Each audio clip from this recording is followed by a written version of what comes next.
The air in the Cook County courthouse was thick with the scent of old paper and bitter endings. James Porter, a man who built an empire from scratch, sat with the casual confidence of a king. Beside him, his beautiful, much younger Mistress Brielle squeezed his hand. He was here to finalize the disposal of his 20-year marriage, a simple transaction, he thought. He expected his ex-wife Kylie to walk in, hunched and broken, a relic of a past he was eager to erase. But when the courtroom doors opened, the woman who entered wasn't a ghost.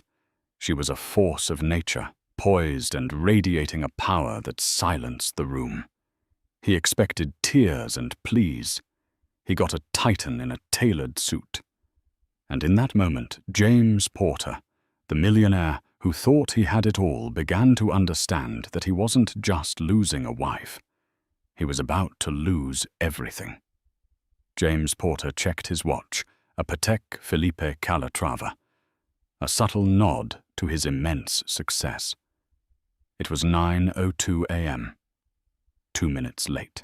He sighed a theatrical puff of air, meant to convey his impatience to his lawyer, Garrett Sloane. Sloane, a man whose ambition was only matched by the price of his suits, gave a reassuring nod.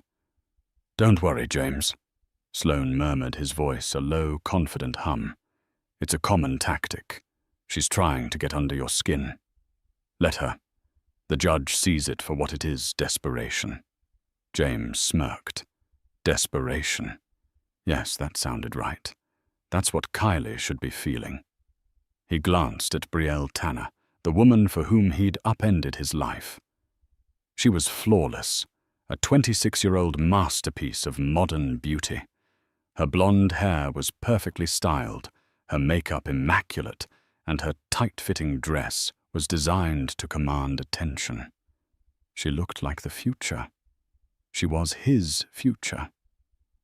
She leaned in her perfume, a cloud of expensive florals. "Is she always this dramatic?" Brielle whispered, her voice a little too loud, a little too dismissive. "Only when she's not getting her way," James replied, enjoying the performance. He was the victor here. He had the power, the money, the youth and beauty on his arm. Kylie had what? A sprawling, empty house in Lincoln Park he was graciously letting her keep until the settlement, 2 confused children, and 20 years of memories that he was about to officially devalue. He had offered her a generous settlement, or so he told everyone. $10 million. It sounded impressive, but it was less than 2% of his net worth. His company, Apex Solutions, a leader in logistics software, was valued at over $600 million. $10 million was a rounding error, a nuisance fee to make her go away quietly. But she had refused. She and her small-time lawyer had the audacity to counter, claiming half. Half. As if she'd had anything to do with the grueling 17-hour days, the high-stakes negotiations, the relentless innovation that had built Apex. She had been a wife, a good one once. She ran the house, organized the fundraisers, raised their children. Leo and Sophie. She was the quiet, stable foundation upon which he had built his towering success. But foundations are meant to be unseen, unheard. Over the years, her stability had started to feel like stagnation. Her quiet support felt like a lack of ambition. When he met Brielle, a marketing intern at his company, it was like breathing fresh air after being in a stuffy room for 2 decades. Brielle was vibrant, exciting. She saw him not as a husband and father, but as James Porter, the visionary, the titan of industry. She mirrored his ambition, his hunger. Leaving Kylie was in his mind a logical business decision. He was upgrading, divesting from a depreciating asset.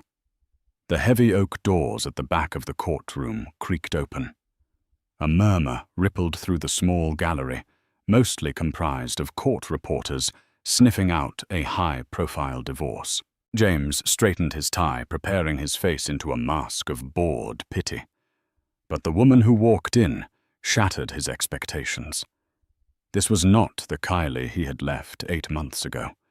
The woman he'd last seen had been hollow-eyed, her face pale and tear-streaked, wrapped in a shapeless cardigan that seemed to absorb all the light around her. She had looked broken, defeated. The woman striding down the aisle now was electric. Her mousy brown hair was gone, replaced by a sharp, dark auburn bob that framed a face that was no longer soft with sorrow, but angular with determination. The tired lines around her eyes seemed to have been etched away, replaced by a focused, intelligent gleam. She wore a deep navy blue pantsuit, tailored to perfection, that spoke not of wealth but of power. She wasn't leaning on her lawyer Audrey Wallace for support. She was walking beside her as an equal. Her eyes, a cool, clear grey, scanned the room before landing on him. There was no flicker of pain, no hint of nostalgia. It was the look a CEO gives a minor line item on a budget report before striking it through. Cold. Analytical. Final. James felt a strange, unwelcome jolt in his chest. It wasn't love or regret. It was unease. The kind of feeling he got right before a competitor made an unexpected move in the market. Brielle shifted beside him. "Wow!" She breathed a note of something sharp in her voice. She cleaned up. It was meant to be a catty remark, but it landed flat. This was more than cleaning up. This was a metamorphosis. Kylie and Miss Wallace took their seats at the opposing table. Kylie placed a sleek leather briefcase on the table and opened it with a quiet click. She didn't look at him again. She was focused, conversing in low tones with her lawyer, her posture ramrod straight. The victim he had prepared to face had vanished. In her place was a stranger, a formidable opponent he didn't recognize. "All rise," the bailiff called out, as Judge Henrietta Miller entered, a stern woman with a reputation for suffering no fools. The proceedings began. Garrett Sloane was up first, his voice smooth and practiced as he painted a picture of James's generosity and Kylie's supposed greed. "Your Honor," Sloane began, "Mr. Porter is a self-made man. Through sheer force of will and genius, he built Apex Solutions from a garage startup into a global powerhouse. His wife, Mrs. Horton Porter, he used her full name as a subtle jab. A reminder of what she was losing was a supportive homemaker, and for that, Mr. Porter is deeply grateful. He has offered her a settlement of $10 million a sum that would allow her to live in extreme comfort for the rest of her life. Yet she demands half of a company she never set foot in, half of a fortune she did nothing to build. This is not about fairness, Your Honor. This is about bitter, punitive greed." James watched Kylie's face for a reaction. Nothing. She just sat there, her hands folded calmly on the table in front of her. When it was Audrey Wallace's turn, she rose slowly. She was an older woman, less flashy than Sloane, but her presence filled the room with a quiet authority. "Your Honor," she said, her voice clear and steady. "Mr. Sloane paints a compelling picture of a lone genius and his supportive but uninvolved wife. It's a classic story. It is also in this case a complete and utter fiction." Sloane scoffed. "Objection. Counsel is being theatrical." "Overruled," Judge Miller said, her eyes fixed on Wallace. "Continue, Ms. Wallace, but get to the point." "The point, Your Honor," Wallace said, turning slightly to look directly at James, "is that my client is not asking for half of Mr. Porter's company. James felt a surge of triumph. She was caving. The pressure had gotten to her. He exchanged a smug glance with Sloane. Wallace let the statement hang in the air for a moment before continuing. She is demanding a 75% controlling interest. The courtroom erupted in gasps. Sloane shot to his feet, his face red. Your Honor, this is outrageous. On what possible grounds could she make such a ludicrous claim? Judge Miller banged her gavel. Order Ms. Wallace, explain yourself immediately, or I will hold you in contempt. Audrey Wallace smiled a thin, dangerous smile. With pleasure, Your Honor. We have grounds. The grounds are that Kylie Horton Porter didn't just support the man who built Apex Solutions. She paused, letting her words land with the force of a physical blow. She is the architect who designed it. 21 years ago, James Porter and Kylie Horton were inseparable. They met at Northwestern University, two bright minds buzzing with the possibilities of the nascent digital age. He was the charismatic business major, the one who could sell ice in a blizzard. She was the quiet genius in the computer science department. A coder so elegant and intuitive, her professors spoke about her in hushed, reverent tones. They fell in love over late-night study sessions, fueled by cheap coffee and shared dreams. James would talk about changing the world, about building something massive, a legacy. Kylie would listen, and then she would open her laptop and show him how it could actually be done. She wasn't just a dreamer. She was a builder. Her passion wasn't in the profit margins or the market share, but in the clean, logical perfection of the code itself. She saw it as a form of poetry. Her senior thesis project was a revolutionary piece of software she called Nexus. It was a dynamic logistics protocol, an algorithm that could analyze and optimize supply chains with an efficiency no one had ever thought possible. It was brilliant, groundbreaking, and intensely personal. She poured her soul into it. James was her biggest cheerleader. Kate, this is it, he'd said, his eyes wide with genuine awe as she ran a simulation. This isn't just a thesis. This is a billion-dollar idea. After graduation, life happened. They got married. James, armed with his business degree and Kylie's Nexus concept, started a small company in their garage. He called it Apex Solutions. Kylie was pregnant with their son, Leo, and she made a choice millions of women make. She chose to put her family first. She would support James, help him get the company off the ground, and then, once they were stable, she would return to her own career. But stable was a moving target. The company grew, and with it, the demands on James's time. The demands on her time grew too. Leo was a toddler, then Sophie was born. The house needed managing social obligations, for the business needed fulfilling. She was the one who remembered birthdays, scheduled doctor's appointments, attended parent-teacher conferences, and created a warm, loving home that served as James's sanctuary from the cutthroat world he was conquering. She was still involved in the company, but in a way that became increasingly invisible. In the early years, she was the one who stayed up all night debugging the original Nexus code when it crashed, refining the algorithm, making it faster, smarter. James would come to her with a problem, and she would solve it, sketching out solutions on a notepad while a baby slept in her lap. He was the face of the company. She was its silent, uncredited engine. As Apex grew, James hired teams of programmers. They built upon her foundation, but she was always the one he came to when they hit a wall. Kate, the dev team, is stumped on the routing matrix. Could you just take a quick look? He'd ask.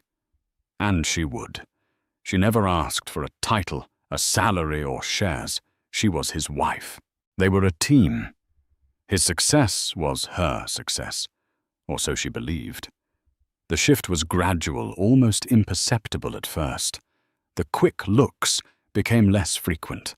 He started talking about my team and my vision. The narrative of their garage startup slowly morphed into the legend of James Porter, the lone wolf genius. In interviews, he'd talk about the moment of inspiration for the core software, a moment that had in reality belonged entirely to her.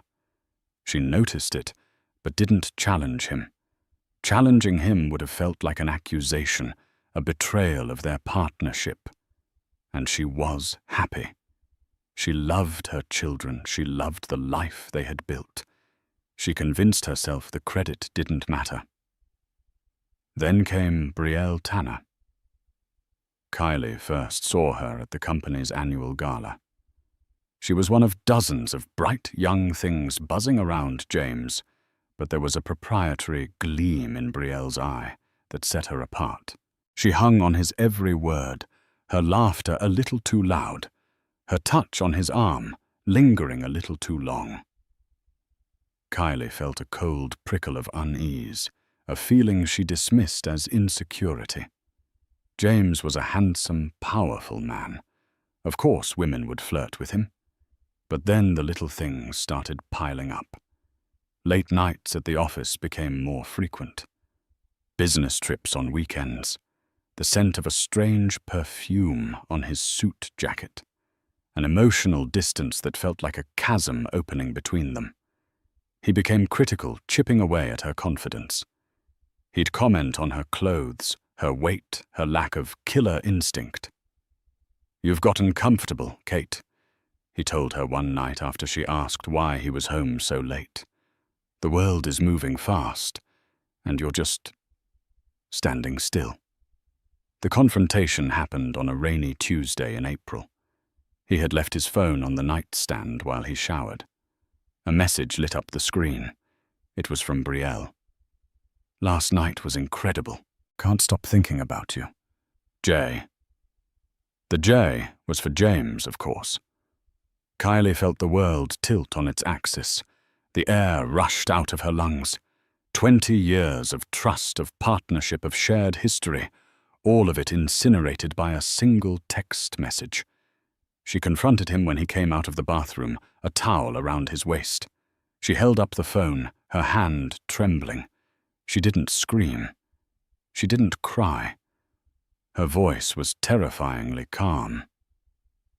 "Who is she, James?" He didn't even have the decency to look ashamed.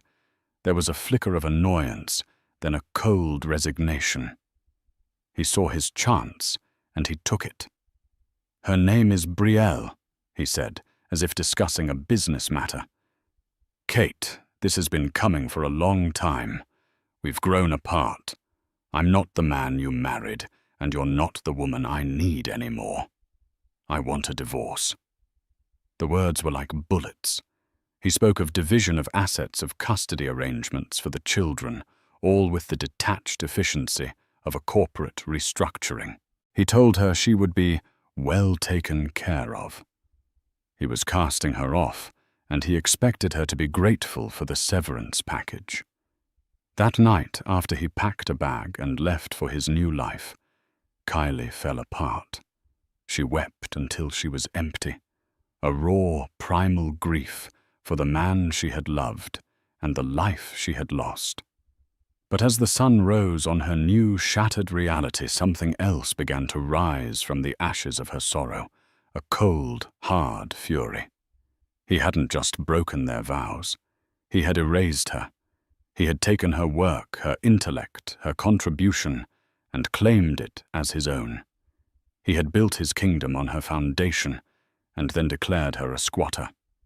For 2 weeks, she did nothing but think. She sifted through 20 years of memories, not with nostalgia, but with the precision of a forensic accountant. She remembered every late-night coding session, every problem solved, every breakthrough she had handed him. And she started to gather evidence. She went up to the attic, to the boxes of old university files she could never bring herself to throw away. And there it was, a dusty external hard drive. On it was the original time-stamped source code for Nexus, her senior thesis. Her digital signature was embedded in every line. She found old notebooks filled with diagrams and flowcharts in her handwriting. She unearthed early emails between her and James, where he praised her brilliant algorithm and asked for her help in turning your project into a business.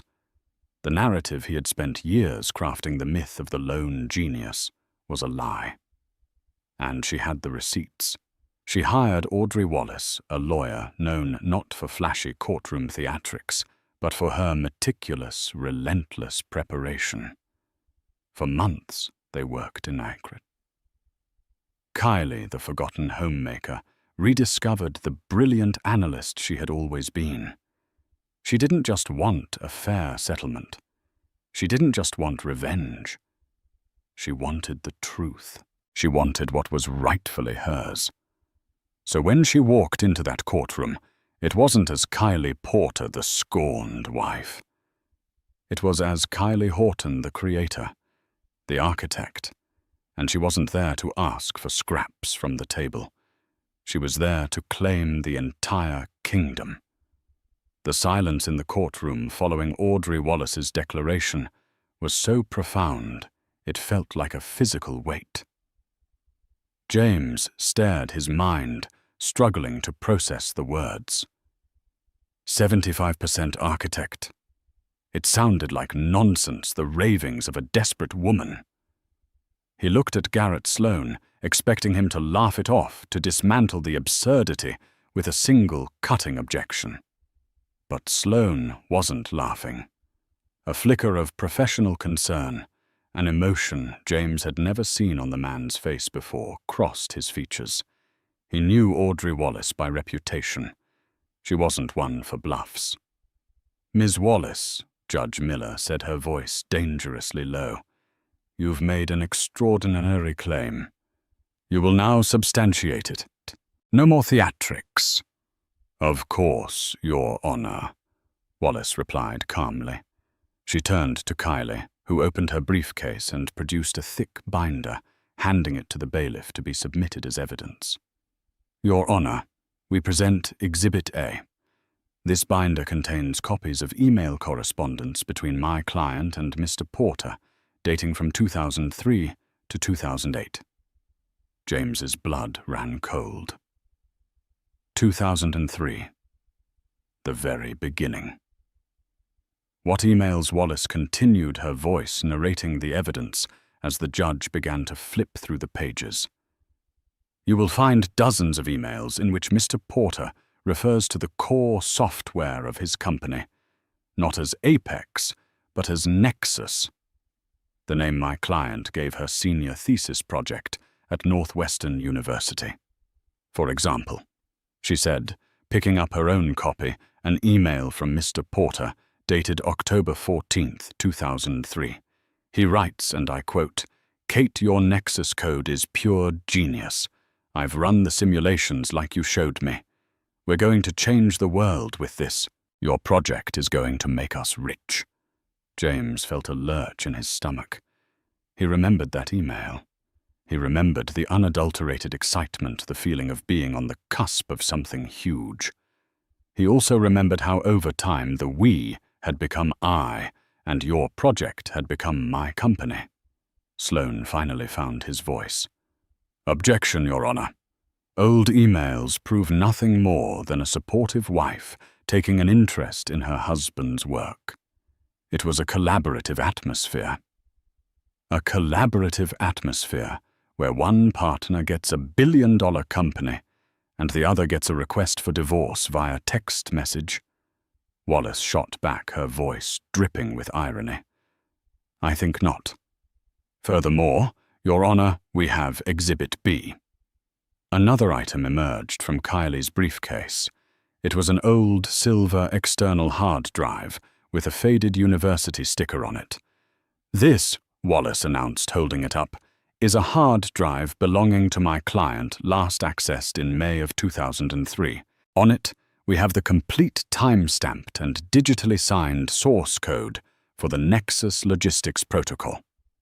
A source code that, when compared to the foundational code of Apex Solutions' flagship software, is a 94% match.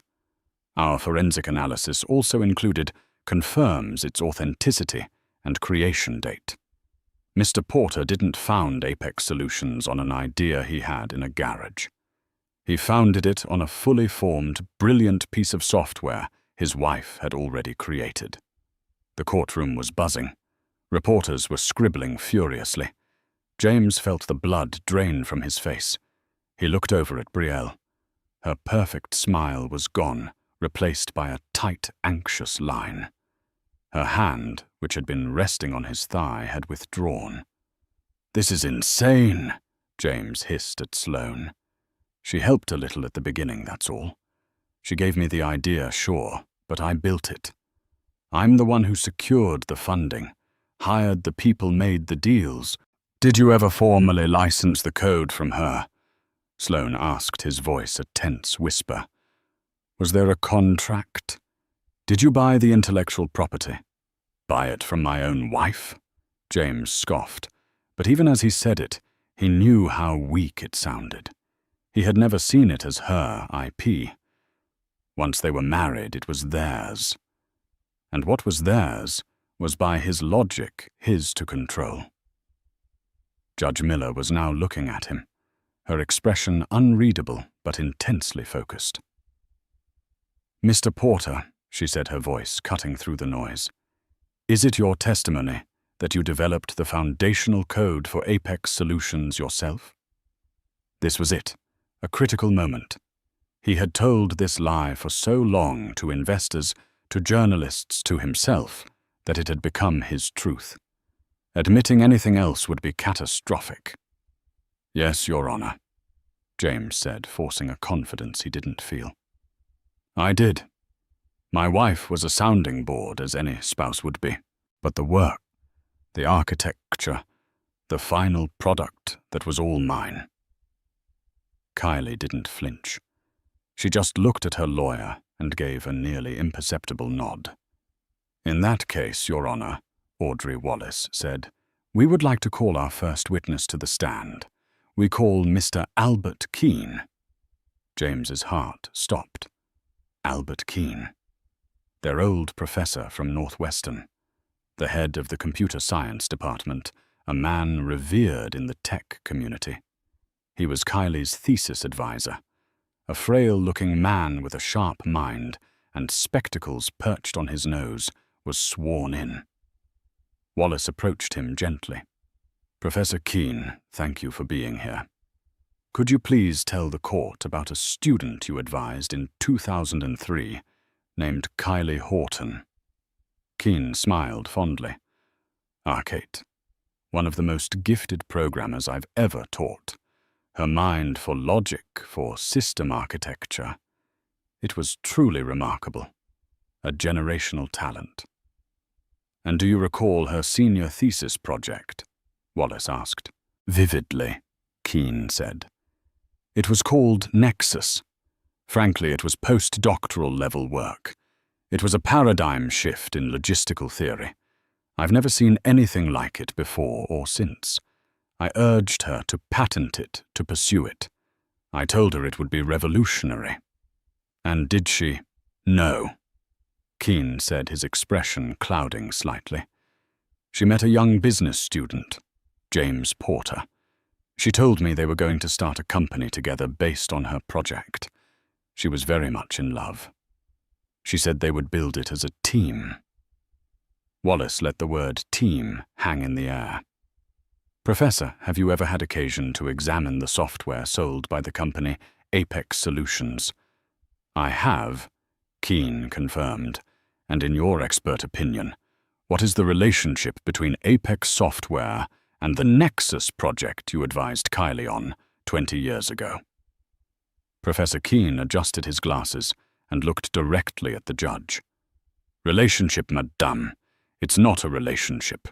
It's the same thing. Polished, expanded, commercialized, yes. But the core architecture, the fundamental genius of it, that is without any question the work of Kylie Horton." Garrett Sloane attempted a cross-examination, but he couldn't lay a glove on the old professor, whose technical expertise and clear admiration for Kylie's work were unshakable. As Professor Keene stepped down, James felt a wave of nausea. The walls were closing in. He had built his identity, his entire sense of self-worth, on being the visionary behind Apex. That identity was now being systematically dismantled in front of a captivated audience. And Kylie just sat there, her composure absolute. This wasn't a desperate emotional ploy. This was a calculated strategic demolition. He had mistaken her quiet grief for weakness, her silence for surrender. He had been a fool. He had underestimated her just as he had for the last 20 years. Judge Miller looked from Kylie to James, her gaze lingering on him for a moment too long. "We will take a short recess," she announced, her voice grim. As people began to file out, James turned to Brielle, looking for comfort for an ally. But the look on her face was not one of sympathy. It was one of cold, hard calculation. She was looking at him the same way he had looked at Kylie's $10 million settlement as a depreciating asset. During the recess, the atmosphere in the hallway outside the courtroom was electric with tension. James's corner felt like a besieged fortress. Garrett Sloane was pacing his face a mask of fury and disbelief, muttering into his phone to his legal team. "Find something, anything. A paper trail, a prenup draft. Anything that shows shared intent or transfer of IP." "What do you mean there isn't one?" he snarled before snapping the phone shut. James felt a prickle of sweat on his brow. He tried to catch Brielle's eye to give her a reassuring smile, but she was absorbed in her own phone, her thumbs flying across the screen. There was a frantic energy about her he hadn't seen before.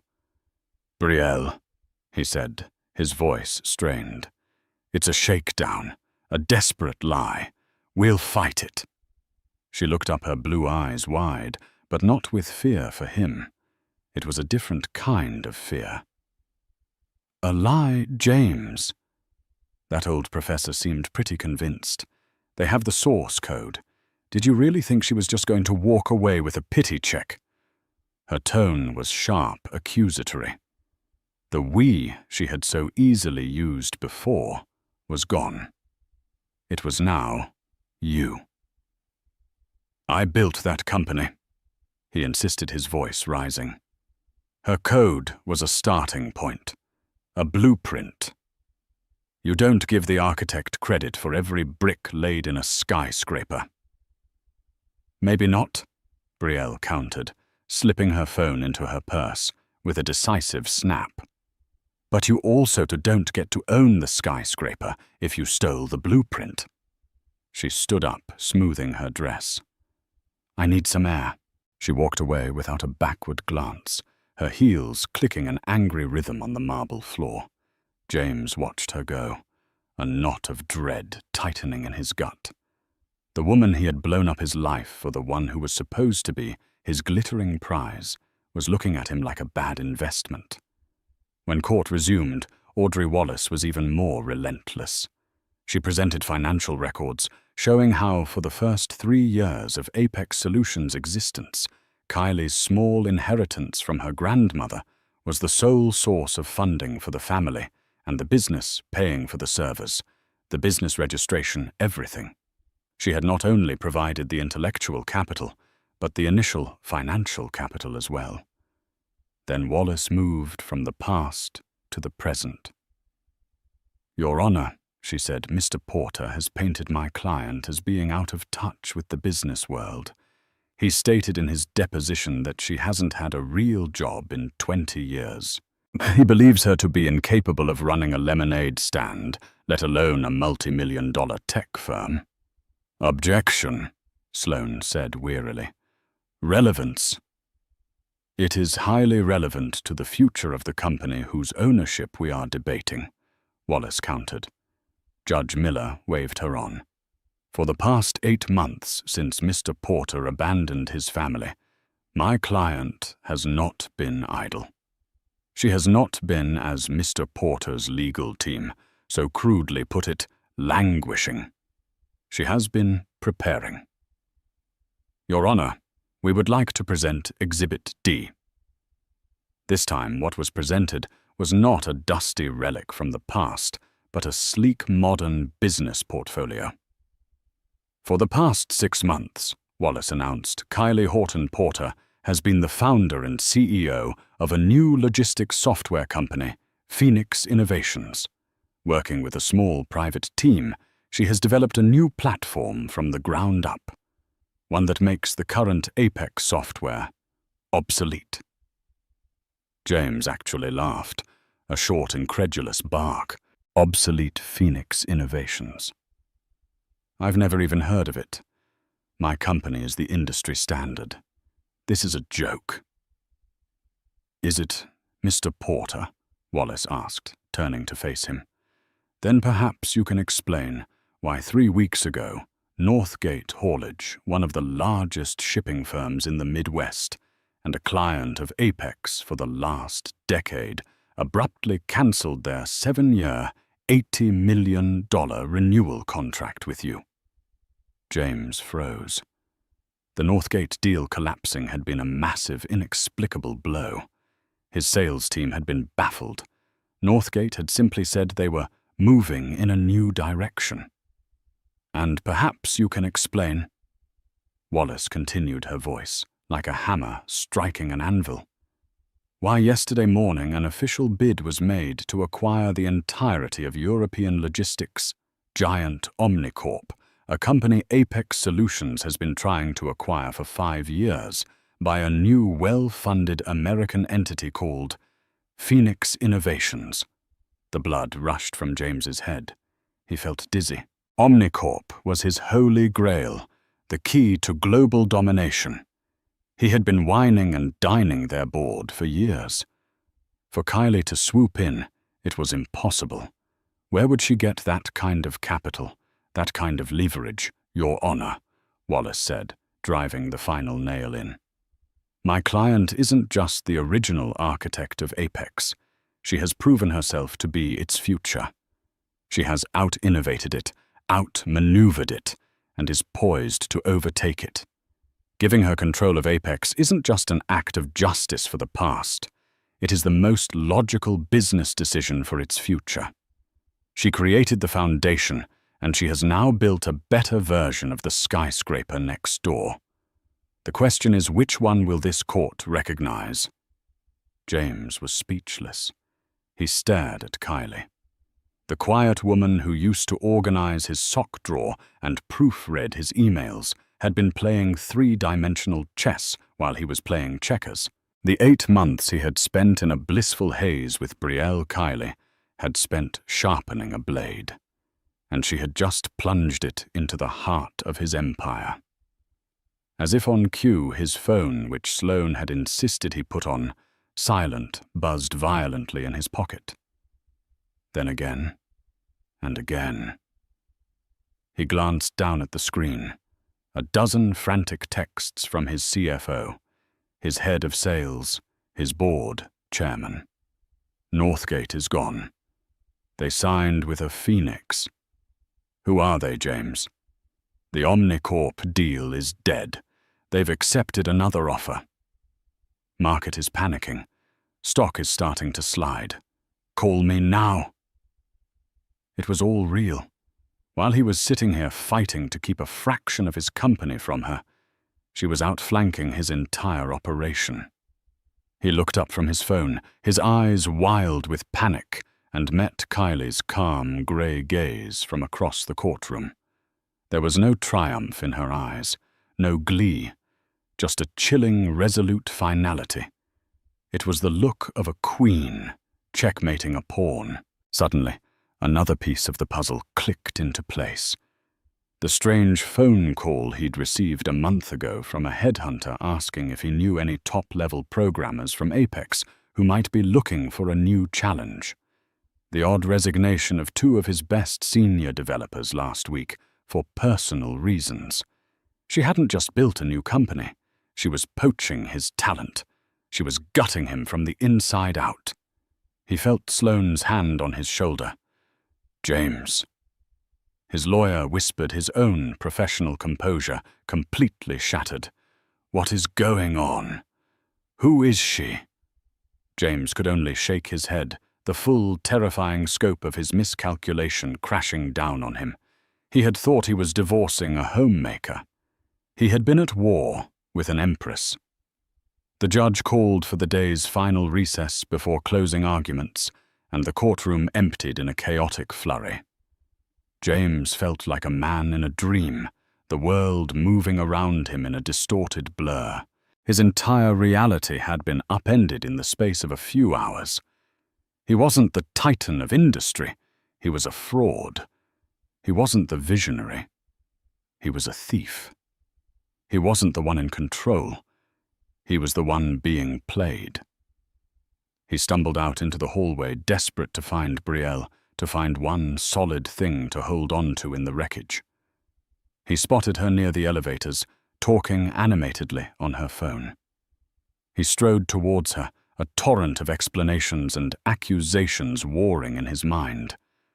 As he got closer, he could hear her voice, low and urgent. "No. I'm telling you it's a disaster. The whole company is built on a lie. Don't be stupid, of course I have it. I forwarded everything to a private account weeks ago. The financials, the client lists the internal projections for Q4. Yes, everything. He's about to be wiped out. This is our chance to move." James stopped dead in his tracks. Our chance. Who was she talking to? Brielle laughed, a sharp, unpleasant sound. "Don't worry about James. He's too arrogant to ever suspect a thing. He thinks I'm just some pretty distraction. He has no idea. Okay, I'll call you back after it's all over. We need to be ready to short the stock the second the verdict is public." She hung up and turned, her face colliding with the sight of him standing there, his expression a mixture of horror and fury. The color drained from her cheeks. For a moment she was speechless, caught. "James," she stammered. "I was just talking to my mother." "Your mother is interested in shorting Apex stock?" he asked, his voice dangerously quiet. "Your mother wants the client lists. Who were you talking to, Brielle?" Her composure cracked, replaced by a defensive sneer. "What does it matter to you? You're finished anyway. Did you really think I was going to stick around to watch you go down?" "I'm not Kylie. I don't do for richer or for poorer. I signed up for the rich part." "You were stealing from me," he whispered, the realization another physical blow. "All this time, I was securing my future," she snapped, "the same way you did. You built your career on her work, and I was building my exit strategy on yours. It's just business, James. You of all people should understand that. You taught me the game." She tried to push past him, but he grabbed her arm. "Who?" he demanded. "Who were you talking to?" Her eyes flashed with malicious glee. "You really want to know it was Kyle Weston?" The name hit him like a punch to the gut. Kyle Weston, the CEO of their biggest rival, a man James had personally and publicly humiliated in a bidding war 2 years prior. He had been poaching James's staff, undercutting his prices, and it turned out sleeping with his mistress while she funneled him proprietary company data. The betrayal was so absolute, so multi-layered, it was almost poetic. He had traded a woman of substance who had secretly built his kingdom for a beautiful viper who was secretly selling it to his enemies. He had thrown away gold for glitter, and the glitter, it turned out, was laced with poison. He let go of her arm, disgusted. She looked at him with nothing but contempt. "You know, for a guy who thinks he's a genius," she said, adjusting the sleeve of her dress. You are the biggest fool I have ever met. You had a woman who was a genuine powerhouse, a true partner, and you threw her away because she didn't look good enough in a cocktail dress at your boring fundraisers. You deserve everything that's coming to you." With that, she turned and walked to the elevator, pressing the button. She didn't look back. The doors slid open. She stepped inside and was gone. James stood alone in the hallway, the echoes of her words ringing in his ears. He was completely and utterly alone. His lawyer was in damage control. His mistress was a corporate spy. And his wife, his ex-wife, was a stranger who held his entire life in her hands. He thought of Leo and Sophie. He had told them the divorce was for the best, that it would make everyone happier.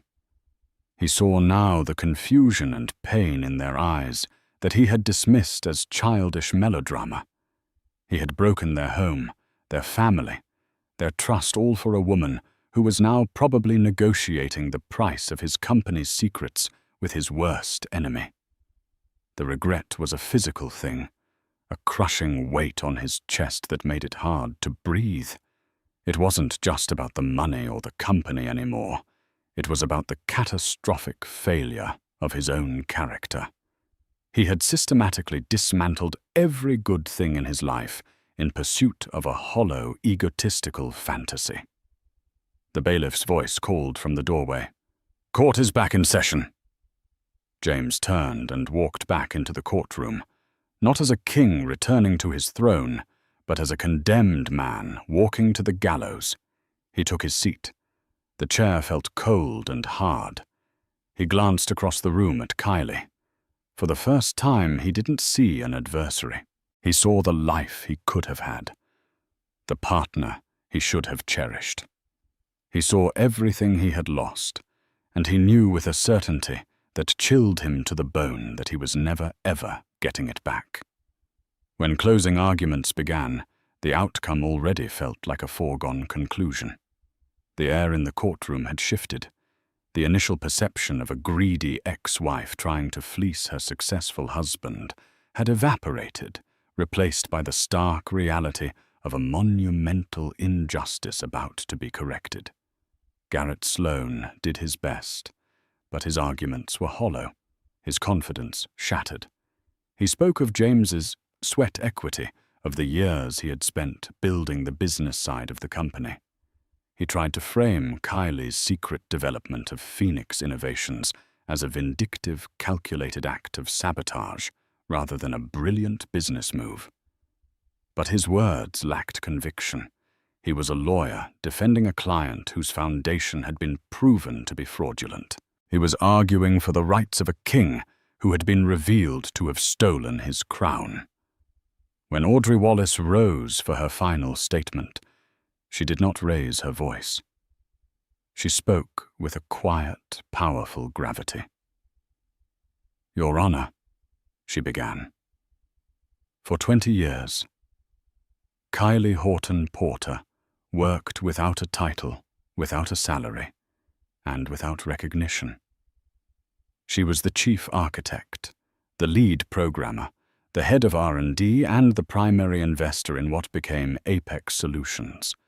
In return for her genius and her sacrifice, she was discarded. Mr. Porter didn't just leave his wife. He attempted to erase his partner." She gestured toward James. "This man claims to be a builder, but what he truly is a salesman. And the greatest product he ever sold was the myth of his own genius. A myth built entirely on the silent, uncredited labor of the woman sitting before you today." She then turned her attention to the future. "But this case is no longer just about rectifying a past wrong. It is about the stewardship of a major corporation. In the past few hours, the market has learned a fraction of what this court now knows. Apex Solutions stock has plummeted 28% since we recess it. Confidence in Mr. Porter's leadership is irrevocably broken. Meanwhile, the whispers of Phoenix Innovations and its mysterious, brilliant founder are already causing a stir in the tech world. The choice before this court is simple, Wallace concluded. Do you leave this company in the hands of the man who lied about its creation and is now driving it into the ground? Or do you place it in the hands of the woman who conceived it, who has proven she can innovate beyond it, and who holds the only key to its future survival and success? Justice in this case is not just fair. It is also for the hundreds of employees and shareholders of Apex Solutions the only sound business decision. She sat down. The silence was absolute. Judge Miller removed her glasses and rubbed the bridge of her nose.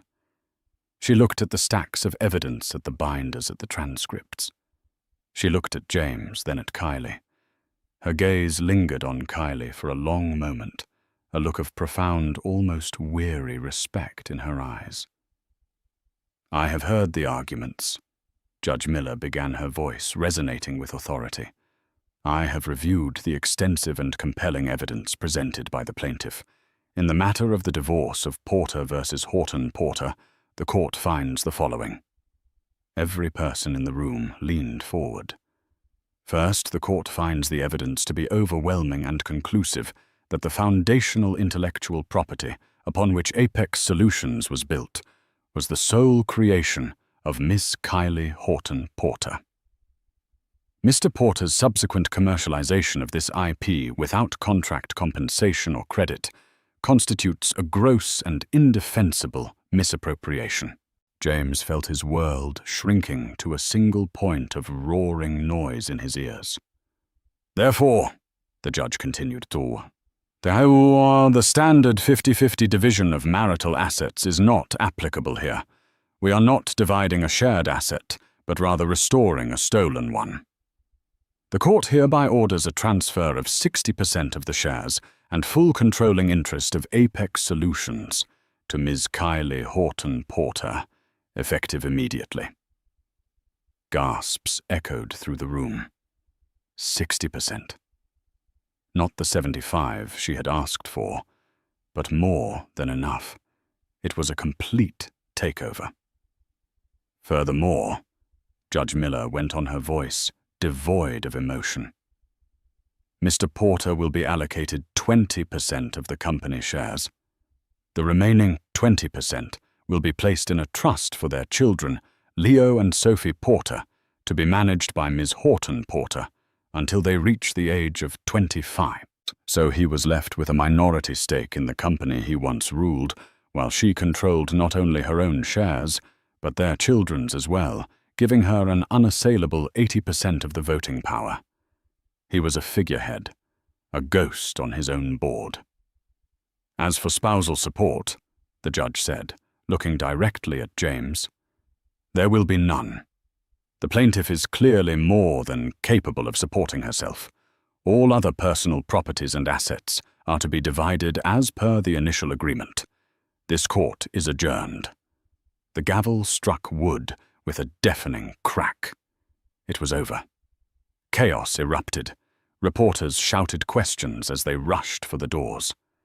Garrett Sloane slumped in his chair, utterly defeated. James just sat there, paralyzed. Kylie stood up calm and composed. She shook her lawyer's hand and then turned her eyes, meeting his, across the now empty space between their tables.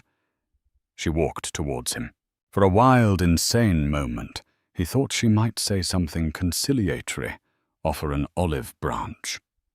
She stopped in front of him, and he stood up to face her. "Why, Kate," he whispered, his voice hoarse, "why destroy me like this?" Her grey eyes, so clear and unwavering, held his. "You think this was about destroying you, James? You destroyed yourself.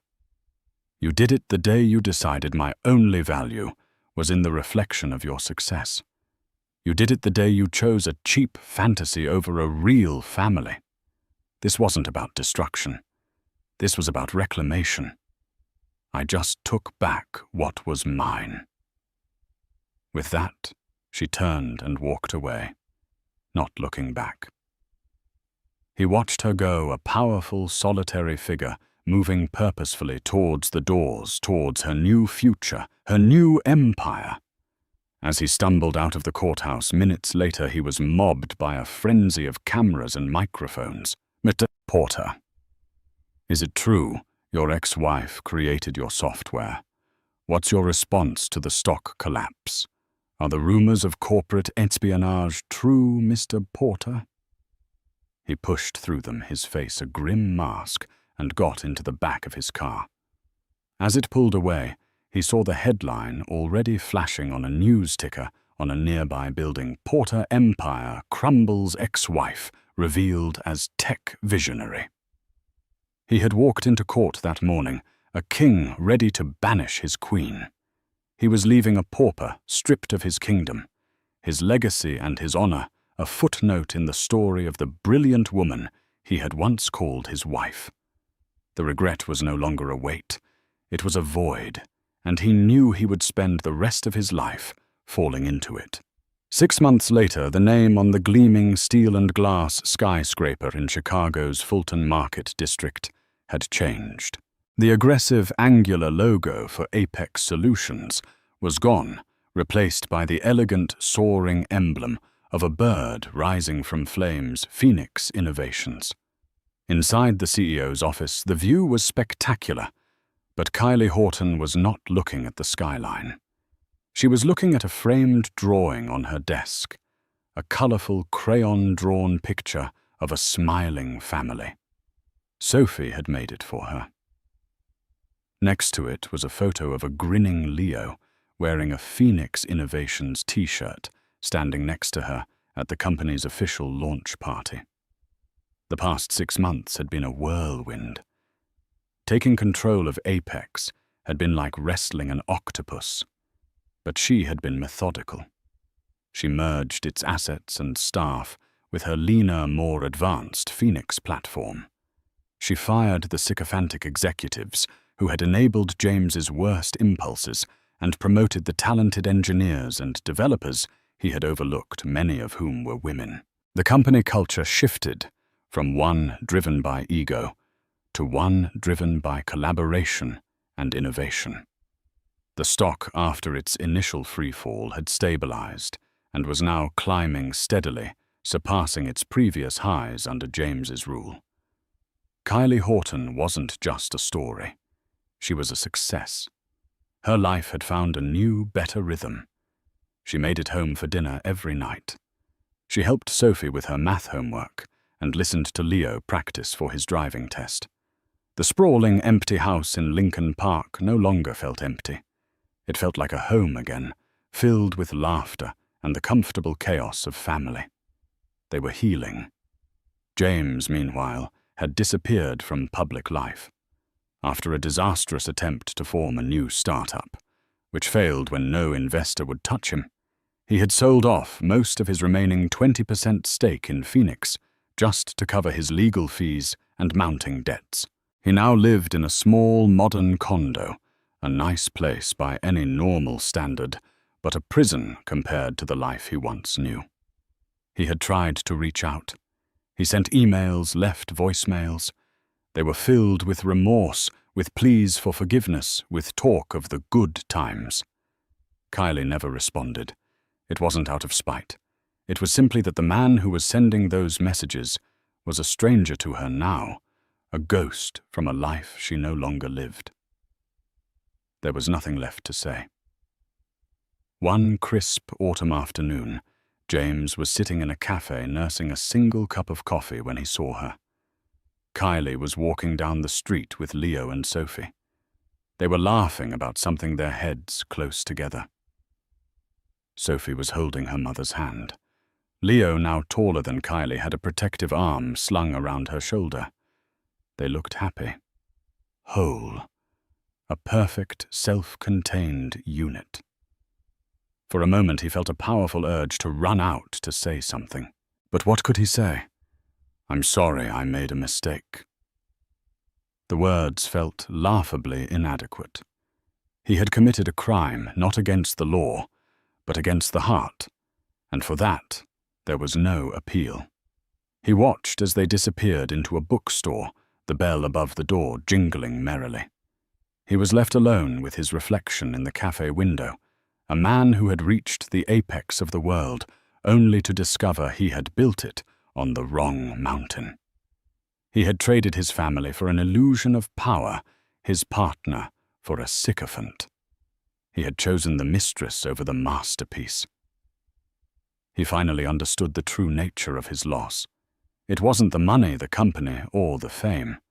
It was the easy laughter of his children, the quiet partnership of a shared life, the irreplaceable warmth of a family walking together on a sunny afternoon. He had had it all in his hands, and in his blindness, he had let it all slip away. And he knew, with the kind of soul-deep certainty that comes far too late, that he would be paying the price for the rest of his life. The story of James Porter and Kylie Horton is a dramatic, gut-wrenching reminder of what happens when we mistake glitter for gold. James had a kingdom, but he failed to recognize the queen who built it. He traded a lifetime of genuine partnership for a fleeting moment of ego, and the price was his entire world. This isn't just a tale of divorce. It's a story about value respect and the quiet strength of those who are underestimated. It shows us that true power isn't about the name on the building, but about the integrity of the person who laid the foundation. If Kylie's incredible journey from a silent partner to a triumphant CEO resonated with you, please hit that like button to show your support. Share this story with someone who needs to hear that it's never too late to reclaim your own narrative. And most importantly, subscribe to our channel for more real-life stories that are more dramatic than fiction. Click that notification bell so you never miss an update. Thank you for listening.